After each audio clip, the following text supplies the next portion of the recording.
All right. Hey, everybody. We are going to go over the show and sell agreement today. And what I promised was an explanation of what the show and sell agreement is used for. And I primarily use this for sale by owners so that before we take our buyers in and our buyers meet the for sale by owner sellers, because they likely do, as sellers like to stay in the house, um, is have them sign a show and sell. So we'll put the agreement date on it, which would be the day I showed it, the address and name of our amplified real estate, our address, the realtor that's showing it, the phone number and email of the realtor, and then the seller's information.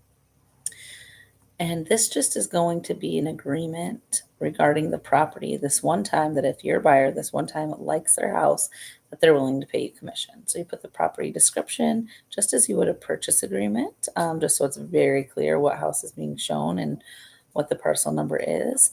And then it goes right into number 2, where it talks broker has a potential buyer for the property, the identity of whom will be disclosed upon the execution of this agreement.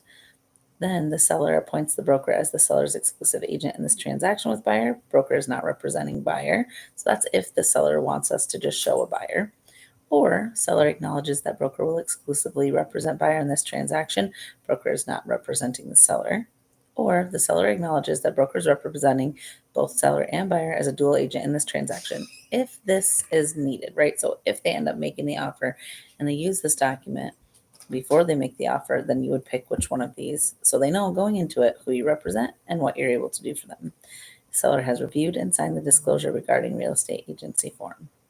Then, title, year built. In the event of a sale, seller will convey or agree in writing to convey by warranty deed marketable title to the property subject to conditions, limitations, reservation of oil, gas, and other mineral rights, existing zoning ordinances, and building and use restrictions and easements of record. In addition, choose one.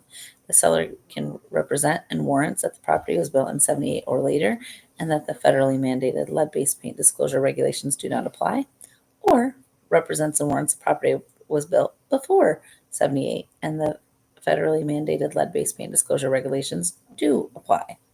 Commission, if within, you can say, if within a 5-month time period of the date or whatever it is agreed to, the seller sells all or a portion of the property to this buyer in this agreement, the seller agrees to pay broker at closing a fee equal to and whatever your minimum is. So it could be a percentage or an amount, and that would be how much the seller has to pay. Exclusivity, the seller shall deal exclusively with the broker for all negotiations with buyer during the term of this agreement. The seller acknowledges that the broker will not market or advertise the property for sale. Seller grants broker permission to show the property only to the buyer identified below. All showings to be by appointment only.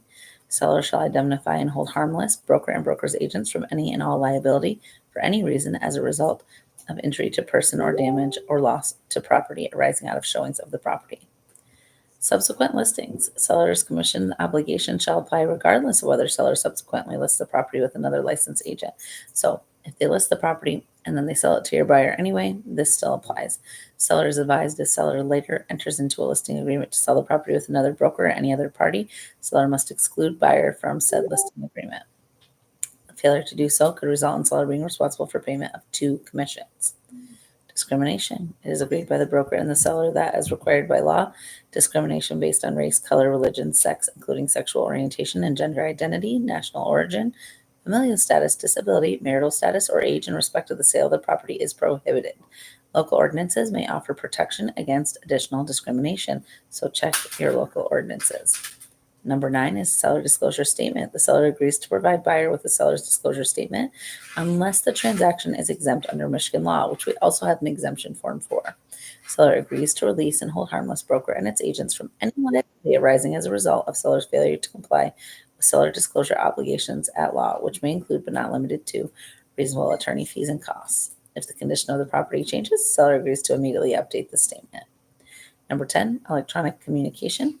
The parties agree that any signed copy of this agreement and any amendments or addendums related to this transaction transmitted by facsimile or other electronic means shall be competent evidence of its contents to the same effect as the original signed copy. Any such communication shall be deemed delivered at the time it was sent or transmitted, and the parties further agree that an electronic signature is the legal equivalent of a manual or handwritten signature. and consent to use of electronic signatures. The parties agree that any notice is required or permitted under this agreement may also be transmitted by other electronic means. Any other things that the FSBO wants to put in there or you want to put in there? Cancellation. It can be canceled or revoked only by mutual consent in writing. The seller has read this agreement and acknowledges it.